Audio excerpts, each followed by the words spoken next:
ሁለት ኃያላን፣ ሁለት የተለያዩ አህጉራት ግን አንድ አይነት አስጨናቂ ጣፋንታ። ዓለምን በጣታቸው ጫፍ እንደፈለጉ የሚያሽከረክሩት የአሜሪካና የሩሲያ ኃያላን ዛሬ መግቢያው እንጂ መውጫው በጠፋበት ጥልቅ አዘቅት ውስጥ ተዘፍቀዋል። ዶናልድ ትራምፕና ቭላዲሚር ፑቲን የሁለቱ የዘመናችን ቁንጮ መሪዎች ታሪክ ዛሬ ላይ አስገራሚና አስደንጋጭ በሆነ መንገድ ተገጣጥሟል። ሁለቱም አንድ አይነት ተስፋ ሰጥተው ነበር። ሁለቱም አንድ አይነት ስህተት ሰሩ። በጥቂት ቀናት ውስጥ ተጠናቆ በድል አድራጊነት የምንመለስበት አጭር ዘመቻ ነው የሚል የጀግንነት ዲስኩር በሁለቱም አንደበት ተሰምቶ ነበር። ነገር ግን የታሰበውና የተገኘው ሰማይና ምድር ሆነ። ዛሬ ላይ ሁለቱም ኃያላን በገቡበት የጦርነት አረንቋ ውስጥ ክፉኛ ተቀርቅረዋል። የተወደዳችሁ ቤተሰቦቻችን በዚህ ጉዳይ ላይ ዝርዝር መረጃዎችን ይዘን ቀርበናል። እስከ ዝግጅታችን ፍጻሜ ቪዲዮአችንን ላይክ፣ ሼር እና ሰብስክራይብ በማድረግ አብራችሁን ቆዩ። ቭላዲሚር ፑቲን የሩሲያውን ድብ ይዘው በዩክሬን በረዶና ጭቃ ውስጥ ሲገቡ ነገሮች በፍጥነት እንደሚያልቁ አስበው ነበር። ዛሬ ግን የዩክሬን መሬት ለሞስኮ ጦር የብረት ማቅለጫ እቶን ሆኖበታል። በሌላኛው የዓለም ጫፍ ደግሞ ዶናልድ ትራምፕ የአሜሪካን ንስር ይዘው በኢራን በረሃማ አሸዋ ላይ ተመሳሳይ አዙሪት ውስጥ ገብተዋል። በሰዓታት ውስጥ ያልቃል የተባለው የኢራን ዘመቻ ለዋሽንግተን የራስ ምታት፣ ለትራምፕ ደግሞ የሌሊት ቅዠት ሆኖ ተቀይረዋል። ይህ የሁለቱ መሪዎች ዕጣ ፈንታ የዓለምን መገናኛ ብዙሃንና የፖለቲካ ተንታኞችን ጉድ እያሰኘም ይገኛል። ታላላቆቹ የዜና አውታሮች በየዕለቱ በሚያወጧቸው ትንታኔዎች የሁለቱ መሪዎች የውስጥ ጭንቀት ከምንጊዜውም በላይ መናሩን እያጋለጡ ነው። የክሬምሊን ግድግዳዎች የፑቲንን ጥልቅ ዝምታና ውጥረት ሲያስተጋቡ፣ የዋይት ሃውስ ኮሪደሮች ደግሞ የትራምፕን መውጫ ያጣ ብስጭት ያስተናግዳሉ። እንዴት እንውጣ? ይህ አጭር ጥያቄ የሁለቱም መሪዎች የዘውትር ጭንቀት ሆኗል። ወደ ኋላ ማፈግፈግ የፖለቲካ ሞት፣ የኃያልነት ክብርን አሳልፎ መስጠት ነው። ወደፊት መቀጠል ደግሞ መጨረሻው ወደማይታወቅ ጥፋት፣ ወደማያባራ የሀብትና የሰው ሕይወት ኪሳራ መገስገስ ነው። ሁለቱም መሪዎች በገዛ ራሳቸው ወጥመድ ውስጥ ተይዘዋል። የሚያስተላልፉት ትዕዛዝ፣ የሚሰጡት መግለጫ ሁሉ ይህንን ድብቅ ጭንቀታቸውን አሳልፎ እየሰጠ ነው። ዶናልድ ትራምፕና ቭላዲሚር ፑቲን በተለያዩ የፖለቲካ ስርዓቶችና ርዕዮተ ዓለሞች ውስጥ የሚሰሩ ቢሆንም ሁለቱም መሪዎች የፖለቲካ ማንነታቸውን የገነቡት በጠንካራና ባልተበገረ መሪነት ላይ ነው። ከግጭት ያለምንም ግልጽ ድል መውጣት በሀገር ውስጥ ደጋፊዎቻቸው ዘንድ እንደ ድክመት ወይም ሽንፈት ሊቆጠር ይችላል። ሌላው ጦርነትን ለማቆም የሚደረግ ማንኛውንም ድርድር ስምምነትን ይጠይቃል። ተቃዋሚዎቻቸውም ወይም የጽኑ ብሔርተኝነት አቋም ያላቸው ወገኖች ይህንን ስምምነት እንደ ሀገር አሳልፎ መስጠት አድርገው ሊተቹትም ይችላሉ። በትራምፕ በኩል የምርጫ ውድድርና የደጋፊዎች ስሜት ትልቅ ሚና ሲጫወት፣ በፑቲን በኩል ደግሞ የክሬምሊን የስልጣን ዘላቂነትና የብሔራዊ ደህንነት ተቋማት ድጋፍ ወሳኝ ነው። በሌላ ጉዳይ ደግሞ የጂኦፖለቲካ የበላይነትና የስትራቴጂክ ጥቅም ስጋት ይነሳል። አንድ ኃያል ሀገር ከአንድ የጦርነት ቀጠና ሲወጣ ያንን ክፍተት ተፎካካሪ ሀገራት ሊሞሉት ይችላሉ። አሜሪካ ከቀጠናዎች ስትወጣ ቻይና ወይም ኢራን ቦታውን ይይዛሉ የሚል ስጋት በትራምፕ አስተዳደር ዘንድ እንደነበረ ሁሉ ሩሲያም ከዩክሬን አቃፊ ክልሎች ብትወጣ የኔቶ ተጽዕኖ በደጇ ይስፋፋል የሚል ስጋት አላት። እንዲሁም በፍጥነት ከጦርነት መውጣት ለዓለም አቀፍ አጋሮች የሚሰጠው መልእክት ታማኝነት የላቸውም የሚል ሊሆን ይችላል። ይህ ደግሞ የወደፊት የጂኦፖለቲካዊ ተጽዕኖውን ያዳክመዋል። ሌላው የኢኮኖሚና ወታደራዊ ኢንዱስትሪ ውስብስብ ሁኔታዎች ናቸው። በሁለቱ ሀገራት ወታደራዊ ኢንዱስትሪ ቀጠና በትሪሊዮን የሚቆጠር ዶላርና የብዙ ሺህ ዜጎች ስራ የተያያዘበት ነው። ጦርነቶች ሙሉ በሙሉ ማቆም በእነዚህ ተቋማትና በኢኮኖሚው ላይ የሚያሳድረው ጫና ከፍተኛ ነው። በሰው ሕይወት፣ በገንዘብና በሀብት ከፍተኛ ዋጋ የተከፈለበትን ጦርነት ያለምንም ተጨባጭ ውጤት ማቆም ለሕዝብና ለታሪክ ማስረዳቱ በጣም ከባድ ነው። በሁለቱም መሪዎች የውጭ ፖሊሲ አቀራረብ ውስጥ የሌላውን ወገን ማሸነፍ የእኔ ሽንፈት ነው የሚል እይታን ያጎላል። ይህም ሁሉንም ወገኖች የሚያስደስት የጋራ ድል ለማግኘት እንቅፋት ይሆናል። በሌላ በኩል ደግሞ የመተማመን አዝጋሚነትም ሊታይ ይችላል። በምዕራብ ዓለምና በሩሲያው መካከል ያለው የታሪክና የፖለቲካ አለመተማመን የተደረጉ ስምምነቶች ዘላቂ ይሆናሉ ብሎ ለማመንም ሆነ ለመተግበር ትልቅ ፈተና ይፈጥራል። ሁለቱም መሪዎች ግጭቶችን የጀመሩት ወይም የገቡባቸው የሀገራቸውን የበላይነት ለማረጋገጥ ቢሆንም የገጠማቸው ወጥመድ ግን ድልና ሽንፈት በግልጽ የሚለዩበት ደረጃ ላይ መድረሱ ነው። በወታደራዊ ኃይል መገንባት ቀላል ቢሆንም የነበረውን ሁኔታ ሳይቀይሩ መውጣት ወይም ከባድ ስምምነት አድርጎ መውጣት ታላቅ ሀገርነታቸውን የሚያንቀሳቅስ ተደርጎ ይወሰዳል።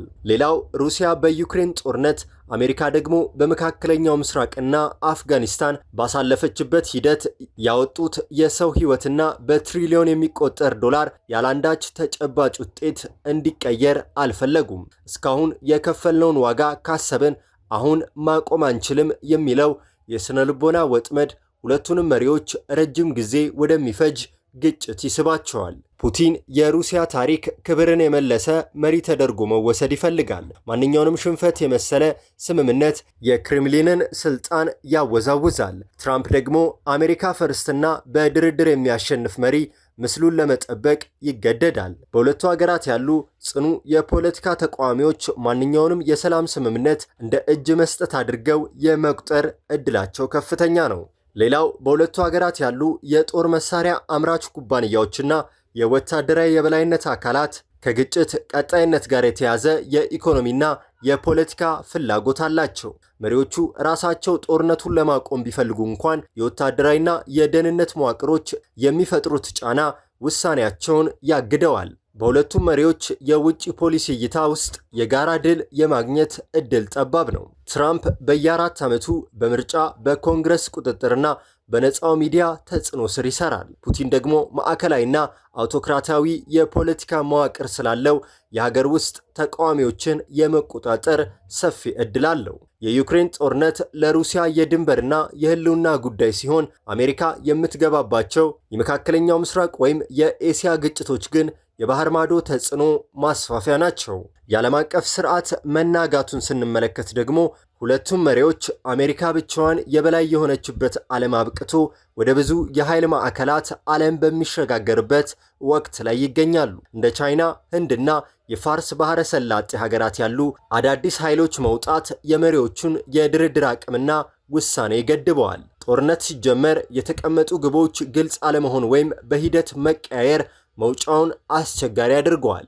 ሁለቱም መሪዎችም በታሪክ መዝገብ ውስጥ ሀገራቸውን ያዳከሙ ተብለው መጠራት አይፈልጉም። ለመሆኑ ሁለቱም መሪዎች እንዴት ከጦርነቱ ለመውጣት ከባድ ሆነባቸው? ጦርነት ከተጀመረ በኋላ ከፍተኛ የሰው ህይወት፣ የገንዘብ ሀብትና የሀገር ስም ይጎዳል። እስካሁን ያጣነውን ያህል ካጣን በኋላ ያለምንም ውጤት ማቆም የከፈልነውን ዋጋ ከንቱ ያደርጓል የሚል አስተሳሰብ መሪዎቹን ወደ አላስፈላጊ ጊዜ ማራዘም ፑቲን በዩክሬን አሜሪካ ደግሞ በነበራት የረጅም ጊዜ የባህር ማዶ ዘመቻዎች ያጡትን ሀብትና ህይወት ያለሙሉ ድል ለህዝብ ማስረዳት ከፍተኛ የፖለቲካ ኪሳራ ያስከትላል። ሁለቱም መሪዎች የፖለቲካ ማንነታቸውን የገነቡት በጠንካራና ባልተበገረ መሪነት ላይ ነው። ከግጭት በፍጥነት ወይም በስምምነት መውጣት በሀገር ውስጥ ተቃዋሚዎቻቸውና በደጋፊዎቻቸው ዘንድ እንደ ድክመት ሊቆጠር ይችላል። በፑቲን በኩል ከባድ የፖለቲካ ውሳኔ ማድረግ የክሬምሊንን የደህንነት መዋቅር ድጋፍ ሊያናጋው ይችላል። በትራምፕ በኩል ደግሞ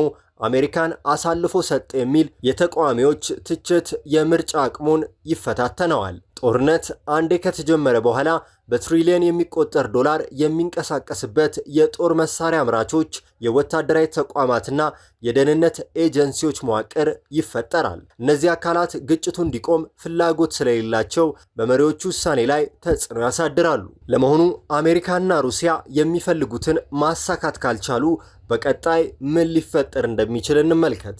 የመጀመሪያው ሁለቱ ወገኖች የተሟላ ድል ማሳካት ካልቻሉ ግጭቶች መስመራቸውን ጠብቀው እንዲቆሙ ይደረጋል። ሌላው ሩሲያ የተቆጣጠረቻቸውን ቦታዎች ህጋዊ ለማድረግና ላለማጣት ስትታገል፣ አሜሪካና አጋሮቿ ደግሞ የመከላከያ ወሰኖቻቸውን ያጠናክራሉ። በውጤቱም ግልጽ የሰላም ስምምነት የሌለው ነገር ግን ከፍተኛ የጦር መሳሪያ ስብስብ የሚታይበት የቋሚ ውጥረት ቀጠና መፈጠር ነው። ሌላው ከሩሲያ አቅጣጫ ከምዕራቡ ዓለም የኢኮኖሚ ማዕቀብ ሙሉ በሙሉ መውጣት ካልቻለች ወደ ቻይና፣ ህንድና የፋርስ ባህረ ሰላጤ ሀገራት የምታደርገውን የንግድና የኃይል አቅጣጫ አጥብቃ ትቀጥላለች። በአሜሪካ አቅጣጫ ደግሞ ወሳኝ የሆኑ የቴክኖሎጂ ምርቶች እንደ ሴሚኮንዳክተሮች ለሩሲያና ለቻይና እንዳይደርሱ የማገድና አቅርቦቶችን ወደ ሀገር ውስጥ ወይም ታማኝ አጋሮች የማዘዋወር እርምጃዋን ታፋጥናለች። የሳይበር ጥቃቶችን ስንመለከት በቀጥታ በጦር ሜዳ መፋለም ሲያቅት በወሳኝ መሰረተ ልማቶች፣ በፋይናንስ ተቋማትና በምርጫ ስርዓቶች ላይ የሚደረጉ የሳይበር ጥቃቶች በከፍተኛ ሁኔታ ይጨምራሉ። የጥላ ቡድኖችን ስናይ ደግሞ በሌሎች ሀገራት በአፍሪካ፣ በመካከለኛው ምስራቅ እና በላቲን አሜሪካ ያሉ አማጽያንና ታጣቂዎችን በማስታጠቅ የተፎካካሪን አቅም የመሸርሸር እርምጃ ይወሰዳል። የተባበሩት መንግስታት ድርጅት ውሳኔዎችን ማሳለፍ ባለመቻሉ ተጽዕኖ በእጅጉ ይዳከማል። ሌላው ደግሞ እንደ ብሪክስ ያሉ ስብስቦች በሩሲያና በቻይና ግፊት የምዕራቡን ዓለም የዶላር የበላይነት ለመቀነስ የሚደረጉትን ጥረት ያፋጥናሉ።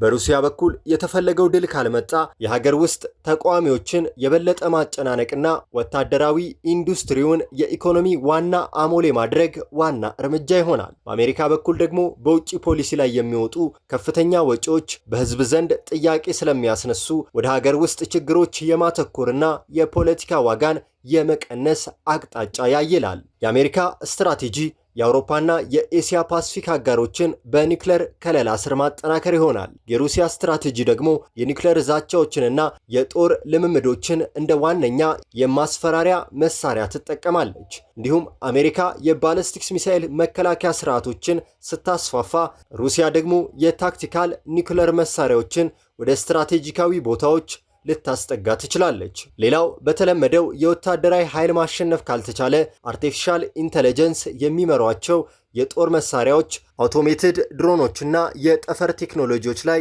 የሚደረገው ውድድር ይፋጠናል። እንዲሁም አነስተኛ ወጪ በማውጣት በትላልቅ ወታደራዊ መዋቅሮች ላይ ከፍተኛ ጉዳት የሚያደርሱ አዳዲስ ታክቲኮች ይገነባሉ። ሌላው በይፋዊ መድረክ ጥብቅ አቋም ቢንጸባረቅም ከበስተጀርባ በሁለቱም ደረጃ ዲፕሎማሲ አማካኝነት ድንገተኛ ግጭቶችን ለማስቀረት የመገናኛ መስመሮች ክፍት ይደረጋሉ። እንዲሁም እንደ ቱርክ፣ ሳውዲ አረቢያ ወይም ቻይና ያሉ ሀገራት በሁለቱም መካከል የጥቅም አስከባሪና የድርድር ድልድይ ሆነው ያገለግላሉ። ሁለቱም ሀገራት የሚፈልጉትን ማሳካት ባይችሉ እንኳን የራሳቸውን ሕዝብና ዓለም አቀፉን ማህበረሰብ ለማሳመን እኛ አሸንፈናል ወይም ዋና ግባችንን አሳክተናል የሚል የታሪክ ትረካ ይሰራሉ። የተፎካካሪውን ሀገር የውስጥ አንድነት ለማላላት የትዝብትና የሐሰተኛ መረጃ ዘመቻዎችም ይፋጠናሉ።